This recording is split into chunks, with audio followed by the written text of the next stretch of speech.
สบายดีท่านผู้ชมที่เคารพตอนท่านผู้ชมเข้าสู่การรายงานข่าวภาคเที่ยงจากของข่าวโทรภาพแห่งชาติข่าวภาคเที่ยงประจำวันเสาร์วันที่27มิถุนายน2026ข่าวภาคนี้พบกับโฆษกพลงานสุริพงษ์ในการนำเสนอข่าวภาคเที่ยงเริ่มด้วยข่าวฐานนายกรัฐมนตรีแห่งสาธารณรัฐประชาธิปไตยปัจจุบันลาวอ่านสารเนื่องในโอกาสวันสากลต้านยาเสพติดปีนี้หมุนเวียนมาบรรจบครบรอบ39ปีพอดี26มิถุนายน1987ถึง26มิถุนายน2026พี่น้องโฮมสานที่นับถือนะครับแพ่งเนื่องในโอกาสวันสากลต้านยาเสพติดครบรอบ39ปี26มิถุนายน1987 26มิถุนายน2026นี้แนะนำต่างหน้าให้แก่พรรคในรัฐบาลแห่งสาธารณรัฐประชาธิปไตยประชาชนลาวและแนะนำส่วนตัวข้าพเจ้าขอนำเอาความเยี่ยมยามถามข่าวอันอบอุ่นความสามัคคีหักแพงอันสนิทสนมมายังพ่อแม่ประชาชนเพื่อนมิตรสหายนายและพลทหารนายและพลตำรวจและพนักงานราชการในขอบเขตทั่วประเทศถือโอกาสนี้เพื่อเป็นการยืนยันขึ้นถึงมนจิตทางการเมืองและความหมายมั่นอันแห่งกล้าของวงคณะญาติสากลในการร่วมกันประกอบส่วนในขบวนการป้องกันกวดก้าควบคุมสกัดกั้นและต้านยาเสพติดทั้งเป็นโอกาสอันดีพวกเขาจะได้พร้อมกันกวดก้าทบทวนและสังเกตตีราคาขึ้นเกี่ยวกับผลสำเร็จและปัญหาขอคงข้างโดยเฉพาะแม้นการจัดตั้งปฏิบัติเวลาแห่งชาติว่าโดยการแก้ไขปัญหายาเสพติดในปี 2021 2025 ผ่านมาซึ่งได้รับผลสำเร็จอันจบงามพี่น้องโฮมสานที่นับถือหลักแพงดังที่พวกเขารับผู้นำกันดีแล้วว่ายาเสพติดเป็นปัญหาของโลกซึ่งบรรดาประเทศในภาคพื้นและสากลต่างก็ให้ความสำคัญและเอาใจใส่ร่วมมือกันในการป้องกันควบคุมสกัดกั้นและแก้ไขปัญหาดังกล่าวปัจจุบันอยู่ประเทศเฮาก็พร้อมประเสริญหน้ากับภัยคมคูจากปัญหายาเสพติดเช่นกันซึ่งได้แพร่ระบาดเป็นวงกว้างนับทั้งอยู่ในตัวเมืองใหญ่ไปหอดเขตชนบทห่างไกล2 ลี้ปัญหายาเสพติดเป็นปัญหาต้นตอที่พาให้เกิดบรรดาปรากฏการณ์ย่อท่อทางสังคมการระบาดของยาเสพติดได้เป็นนอแหนงเป็นสาเหตุของการเกิดข้อมูลแห้งก่ออาชญากรรมและสิ่งย่อท่อต่างๆในสังคมซึ่งเป็นภัยอันตรายต่อความมั่นคงของชาติได้ส่งผลกระทบโดยตรงต่อการสร้างสรรค์พัฒนาเศรษฐกิจสังคมต่อชีวิตต่อสุขภาพของประชาชนพลเมืองลาวโดยเฉพาะได้เบื่อเมาเศร้านมเยาวชนที่เป็นผู้สืบทอดภารกิจปฏิบัติเป็นกำลังแห่งงานในการปกปักรักษาและสร้างสรรค์พัฒนาประเทศชาติในอนาคตการลักลอบค้ายาเสพติดสิ่งเสพติดได้กลายเป็นขบวนการข้ามชาติที่รัฐบาลและประชาชนลาวก็คือบรรดาประชาชาติในทั่วโลกได้พร้อมกันป้องกันสกัดกั้นและต่อต้านอย่างแข็งแรงถึงแม้ว่าหลายประเทศได้เพิ่มทวีมาตรการที่เด็ดขาดมีความพยายามร่วมกันในการควบคุมสกัดกั้นและแก้ไขปัญหาดังกล่าวอย่างต่อเนื่องหลายปานใดก็ตามแต่การลักลอบผลิตครอบครองค้าขายจำหน่ายนำใช้และลำเลียงขนส่งยาเสพติดอยู่ในทั่วโลกก็ยังบ่ลดลงทั้งยังมียาเสพติดชนิดใหม่เกิดขึ้นและมีท่าเอียงเพิ่มขึ้นอย่างน่าเป็นห่วงย้อนเห็นได้ถึงพิษภัยผลร้ายความเป็นอันตรายและความจำเป็นภาวะวิสัยในการแก้ไขปัญหายาเสพติดให้มีความเด็ดขาดในสุดปีผ่านมาพรรครัฐบาลพวกเฮาได้ชี้น้ำทำผ้าการจัดตั้งปฏิบัติเวียงงานวิชาเฉพาะดังกล่าวอย่างจดจ่อ จริงจังตลอดมาโดยเฉพาะแม้นได้อิงใส่ผลสำเร็จของการจัดตั้งปฏิบัติวาระแห่งชาติว่าโดยการแก้ไขปัญหายาเสพติด 2021-2025 รัฐบาลจึงได้กำหนดการแก้ไขปัญหายาเสพติดให้เป็นแผนงานแห่งชาติในต่อหน้าตามมติกองประชุมสภาแห่งชาติฉบับเลขที่ 171 ลงวันที่ 21 พฤศจิกายน 2025 มาฮอดเวลานี้ก็ได้เน้นทักเล็งใส่เวียกงานสร้างความรับรู้ทั่วสังคมโดยการโฆษณาเผยแพร่ระเบียบกฎหมายผลหายของยาเสพติดเป็นเวียกนำหน้าผ่านพาหนะสื่อมวลชนในรูปแบบของละครสั้นสปอร์ตบทเพลงขับล่ำติดป้ายคำขวัญที่มีเนื้อในยกให้เห็นผลหายของยาเสพติดซึ่งเป็นเครื่องมือสำคัญให้แก่การเฮ็ดเวียกงาน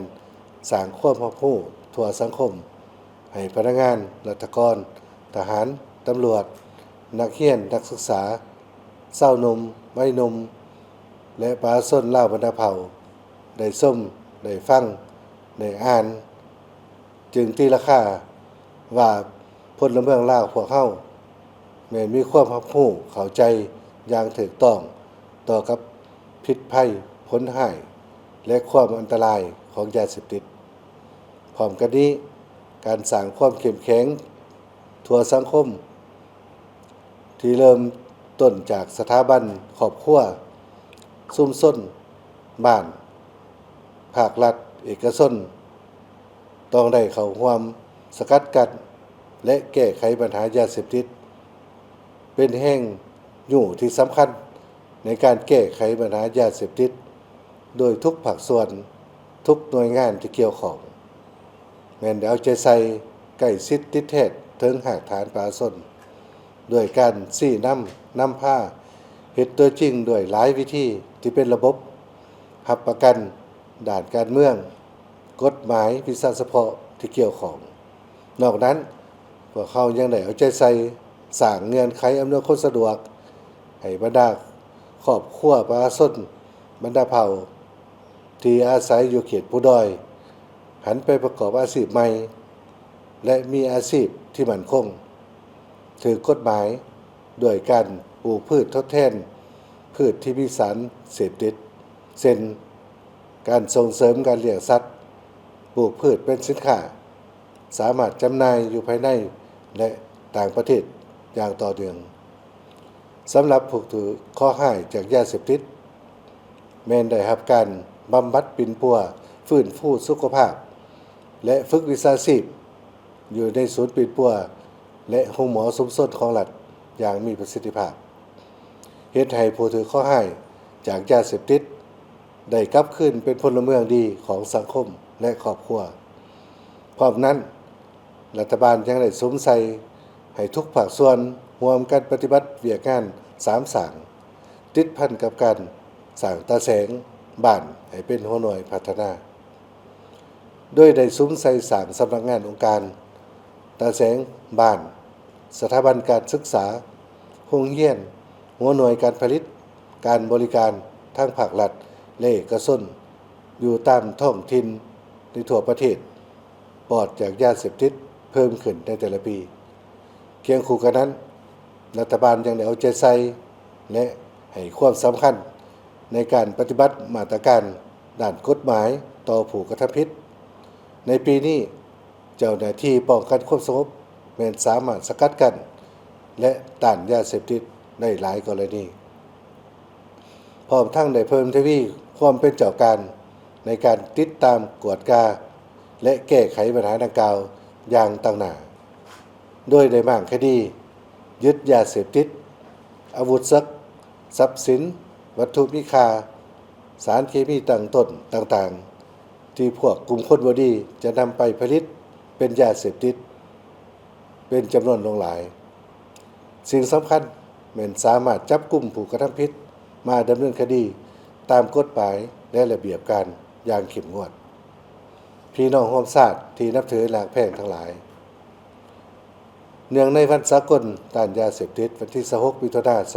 2026 ค รบรอบ39 ปีในปีนี้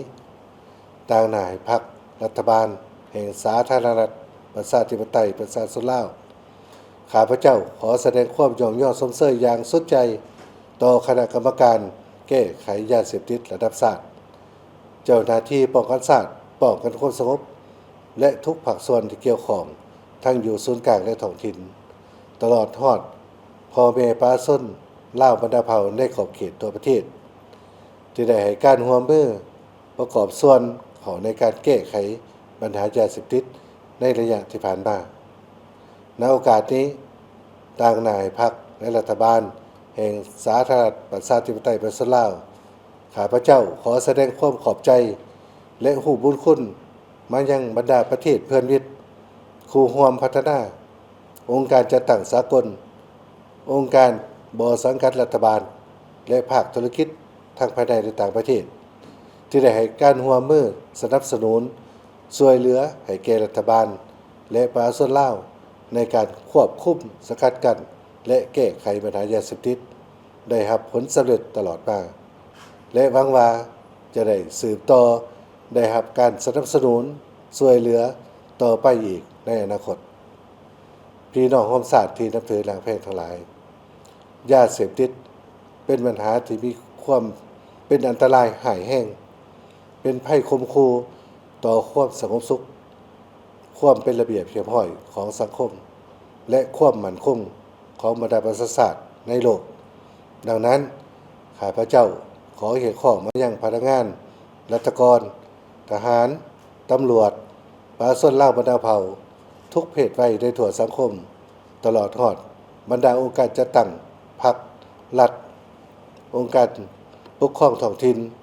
สถาบันการศึกษาองค์การพุทธศาสนาและสถาบันครอบครัวตลอดถึงชาวต่างประเทศที่ดำรงชีวิตทำมาหากินและดำเนินธุรกิจอยู่สปป.ลาวจงได้พร้อมกันเป็นเจ้าการเข้าร่วมในการควบคุมสกัดกั้นและแก้ไขปัญหายาเสพติดเพื่อเฮ็ดให้ปัญหายาเสพติดอยู่ในสังคมลาวได้ลดลงอย่างชัดเจนก้าวไปสู่สังคมลาวปลอดยาเสพติดในที่สุดขอขอบใจเนื่องในโอกาสวันสากลต้านยาเสพติดครบรอบ39 ปี ดังนั้นในเช้าของวันที่26 มิถุนายน 2026 นี้จึงได้มีพิธีโฮมชุมนุมขึ้นภายใต้หัวข้อสาวหนุ่มยุคใหม่ห่างไกลยาเสพติดพิธีดังกล่าวนี้จัดขึ้นที่นครหลวงเวียงจันทน์พลเอกคำเลี้ยงอุทาไกรสอนรองนายกรัฐมนตรีกระทรวงป้องกันประเทศทางเป็นประธานคณะกรรมการแก้ไขปัญหายาเสพติดระดับชาติในพิธีท่านได้กล่าวว่าสภาพการแพร่ระบาดของปัญหายาเสพติดในทั่วโลกและภาคพื้นได้ขยายตัวไปเป็นวงกว้างไปทั่วทุกมุมโลกด้วยหลายรูปแบบวิธีการมีลักษณะอันเป็นเครือข่ายข้ามชาติที่แน่นหนาโดยเฉพาะก็แม่นปัญหายาเสพติดชนิดใหม่ที่พร้อมแพร่ระบาดไปเป็นวงกว้างอยู่ในสังคมปัจจุบันซึ่งมีหลากหลายรูปแบบลักษณะรวมทั้งยาเสพติดชนิดอื่นๆอันที่ได้เพิ่มทวีความร้ายแรงอันตรายเชื่อมโยงกับปัญหาการก่อการร้ายการฆ่าอาวุธอาชญากรรมข้ามชาติการฟอกเงินอาชญากรรมที่ใช้ความรุนแรงประเภทต่างๆที่มีท่าเอียงที่เพิ่มขึ้นในแต่ละปีกลายเป็นภัยคมคู่ต่อกับการสร้างสรรค์พัฒนาเศรษฐกิจสังคมก็คือเสถียรภาพทางด้านการเมืองและความมั่นคงของบรรดาประชาชาติในโลกสภาพปัญหายาเสพติดอยู่สาธารณรัฐประชาธิปไตยประชาชนลาวได้แพร่ระบาดไปเป็นวงกว้างนับตั้งแต่หัวเมืองหาชนบทรวมทั้งเขตห่างไกลซอกลีกเป็นสาเหตุต้นตอที่พาเหตุให้มีเกิดปัญหาปรากฏการณ์ย่อท่อและอาชญากรรมประเภทต่างๆจำนวนคดียาเสพติดผู้ถูกหาผู้ติดยาเสพติดและจำนวนยาเสพติดในแต่ละประเภทก็นับมือนับเพิ่มขึ้นอย่างน่าเป็นห่วงในแต่ละปีเล่ห์เหลี่ยมกลอุบายในการเคลื่อนไหวลักลอบการขนส่งค้าขายยาเสพติดมีลักษณะที่ลึกแลบแนบเนียนด้วยหลายรูปแบบวิธีการที่สลับซับซ้อนมีการจัดตั้งการเคลื่อนไหวเป็นกลุ่มเครือข่ายที่แน่นหนามีการเชื่อมโยงกันทั้งภายในและต่างประเทศนำใช้พาหนะและวัตถุอุปกรณ์ที่ทันสมัยและอาวุธเกี่ยมพร้อมในการตอบโต้กับทางเจ้าหน้าที่ซึ่งในช่วงปีที่ผ่านมาพรรคและรัฐบาลกำลังป้องกันความสงบก็คือองค์การปกครองท้องถิ่นได้ถือเอาการแก้ไขปัญหายาเสพติดเป็นเรียกงานบุริมสิทธิ์ที่สำคัญจำเป็นหีบด่วนและซี่นำพาการแก้ไขปัญหายาเสพติดอย่างจดจ่อเอาจริงเอาจังโดยสมทบกัน ด้วยหลายมาตรการเพื่อเป็นการแก้ไขเช่นได้สร้างวาระแห่งชาติว่าด้วยการแก้ไขปัญหายาเสพติดแต่ 2020 ถึง 2025 มีกฎหมายและจะตั้งปฏิบัติกฎหมายว่าด้วยยาเสพติดแต่ขั้นท้องถิ่นขั้นศูนย์กลางฮอดท้องถิ่นโดยแม่นกระทรวงป้องกันความสงบคณะกรรมการแก้ไขปัญหายาเสพติดระดับชาติเป็นใจกลางภายหลังที่มีการสรุปการจะตั้งปฏิบัติวาระแห่งชาติว่าด้วยการแก้ไขปัญหายาเสพติดในมติของประชุมสภาแห่งชาติก็ได้รับพ้องเอาผลการจัดตั้งปฏิบัติวาระแห่งชาติว่าด้วยการแก้ไขปัญหายาเสพติดในแต่ละระยะนับแต่ 2021 ถึง 2025 ฉบับเลขที่ 171 ทับ สพสลงวันที่ 21 พฤศจิกายน 2025 เห็นว่าการเวียกงานของการแก้ไขปัญหายาเสพติดแม้นมีความจำเป็นต้องได้สืบต่อในการสร้างเป็นแผนงานแห่งชาติเพื่อทั้งสืบต่อในการปรับปรุงกฎหมาย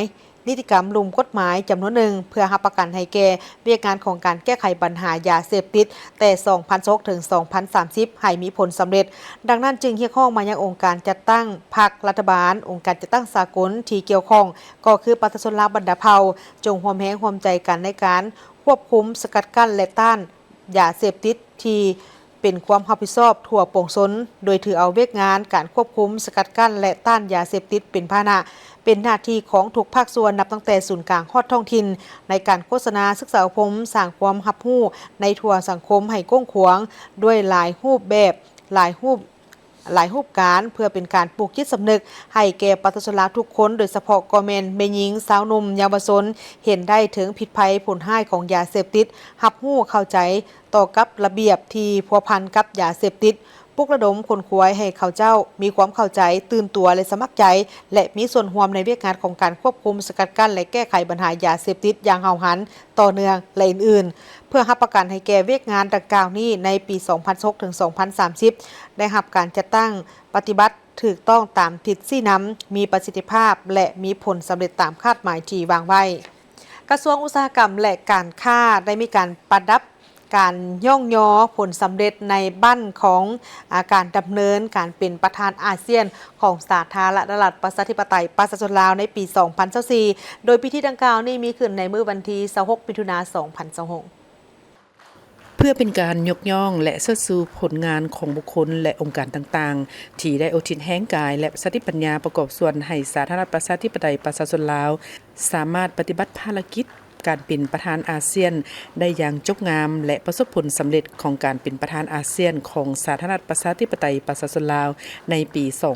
2024 ในการย่องยอให้บุคคลที่มีผลงานดีเด่นครั้งนี้ประกอบมีเหรียญทรายแห่งงานสั้น2มี75ทานหญิง34ทานเหรียญทรายแห่งงานสั้น3มี73ทานหญิง41ทานให้เกียรติมอบโดยท่านมาลัยทองกมลสิทธิ์รัฐมนตรีกระทรวงอุตสาหกรรมและการค้าซึ่งการมอบครั้งนี้ยังเป็นการเชิดชูผลงานของผู้ที่มีผลงานดีเด่นเป็นขวัญกำลังใจให้แก่บรรดาพนักงานทุกภาคส่วนสืบต่อส่งเสริมจิตใจแห่งความรับผิดชอบความสามัคคีและการอุทิศตนเพื่อรับใช้ประเทศชาติและประชาชนต่อไป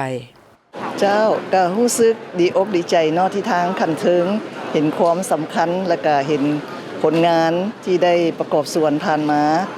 แล้วก็เป็นที่สำคัญที่สุดอันก็คือว่าได้รับเหรียญนี่ก็เป็นกำลังใจอันแห่งกล้าอันนึงที่สิให้เฮานี่สู่สนต่อไปกับประกอบส่วนต่อไปก็อยากฝากถึงบรรดาหนุ่มๆเนาะให้ช่วยกันมาสร้างสรรค์ประเทศชาติช่วยกันประกอบส่วนเข้าในขบวนการพัฒนาประเทศชาติเฮาให้เจริญรุ่งเรืองรางวัลและกำลังใจของคนเฮ็ดเวียกขอบใจที่การจัดตั้งภาครัฐเห็นคุณค่าและก็เห็นความหมายความสำคัญของผู้เฮ็ดเวียกบ่ว่าเฮ็ดเวียกอยู่ในระดับใดสิน้อยหรือใหญ่หรือสิหลายหรือน้อยก็ถือว่ามีความสำคัญนำกันเบิดเนาะข้าพเจ้าก็มีความภาคภูมิใจที่เพิ่นเดียวเห็นสิ่งนั้นแล้วก็คิดว่ามันมีความหมายความสำคัญเนาะในทุกๆเหตุการณ์ของประเทศฉะนั้นครับเจ้าคิดว่ามันก็เป็นความภาคภูมิใจของทุกคนของประชาชนรวมทั้งประชาชนลาวของพวกเราแหละโดยเฉพาะผลงานต่างๆของแต่ละกระทรวงมีส่วนร่วมหมดถือว่าเฮาเป็นเจ้าภาพได้ดีสุดนี้แล้วก็สมศักดิ์ศรีเนาะถึงว่าน้อยแต่น้อยพริกขี้หนูมีเกียรติอย่างยิ่งเนาะที่ได้ครับในมื้อนี้ได้ครับเกียรติได้ครับเหรียญเนาะ ถือว่าพวกเขาเรียกว่ารู้สึกดีใจหลายแล้วก็นี่ที่ว่าพวกเขาได้ประกอบส่วนแต่เพิ่นก็เห็นผลงานของพวกเขานะเพิ่นเลยก็ให้พวกเขาเรียนในมื้อนี้นะก็ถือว่าเป็นสิ่งที่มันปลอบใจและก็เฮ็ดให้เราอยากประกอบส่วนลำพักลำดัดหลายขึ้น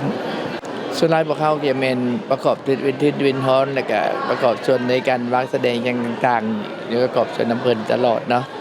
เพิ่นว่าต้องการทิศฮอนแล้วก็การประกอบส่วนของนักธุรกิจต่างๆเนาะพวกเขาก็แม่นดีใจได้ประกอบส่วนน้ำเพิ่น ผลสำเร็จของการเป็นประธานอาเซียนของสาธารณรัฐประชาธิปไตยประชาชนลาวบ่เพียงแต่ช่วยยกสูงภาพลักษณ์และบทบาทของประเทศในเวทีภาคพื้นและสากลเท่านั้นแต่ยังสะท้อนให้เห็นถึงความสามารถของสาธารณรัฐประชาธิปไตยประชาชนลาวในการรับผิดชอบภารกิจอันสำคัญของภาคพื้นและเป็นพื้นฐานสำคัญในการสืบต่อ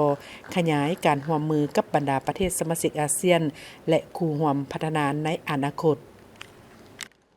หมดเวลาสำหรับการรายงานข่าวภาคเที่ยงแต่เพียงเท่านี้แล้วพบกันได้ใหม่ในการรายงานข่าวภาคต่อไปส่วนข่าวภาคนี้โฆษกพร้อมกับทีมข่าวลาท่านผู้ชมไปก่อนสบายดี